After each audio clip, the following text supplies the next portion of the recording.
সামনেই আসছে কিন্তু রাখি পূর্ণিমা। তো রাখি স্পেশাল রাখি তোমাদের যদি লাগে অবশ্যই আমাকে কমেন্ট সেকশানে জানিও, আমি অবশ্যই তোমাদেরকে রাখি বানিয়ে দেব।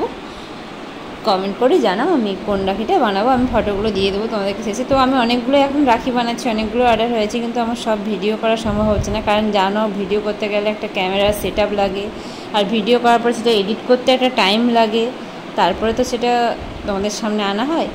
তো তাই জন্য আমি যতগুলো পারছি ভিডিও, তারপর একই রকম যেগুলো রাখিগুলো বানাচ্ছি, একই রাখি বারবার একটা ভিডিও একই রকম দেওয়ার কোনো মানে হয় না, তাই আমি সবগুলো দিচ্ছি না। তো দেখো এখানে প্রথমে মাউন্টেন বোর্ডটাকে গোল করে কেটে নিয়েছি, আর একটা হলুদ কাপড় কেটে নিয়েছি গোল করে, ওটাকে আঠা দিয়ে আটকিয়ে লাল কালারের লেস লাগিয়েছি, ওটাও আঠা দিয়ে, তারপরে এখানে কড়ি দিয়েছি, আর এখানে একটু ফেব্রিক দিয়ে ডিজাইন করে দিচ্ছি। আর যে নেবে তার সে বলেছিল রিঙ্কি বলে নামটা লিখতে, তাই রিঙ্কি বলে নামটা লিখে দিয়েছি।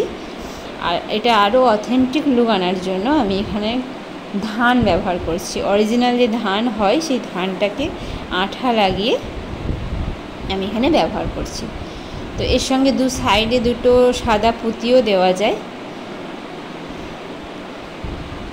সেটা দিলেও কিন্তু ভালো লাগবে। এই দেখো ধানটা আমি দিয়ে দিয়েছি, দেখো একটা অথেন্টিক লুক আসছে, এই ধান আর কড়ির জন্য কিন্তু একটা অথেন্টিক লুক আসছে।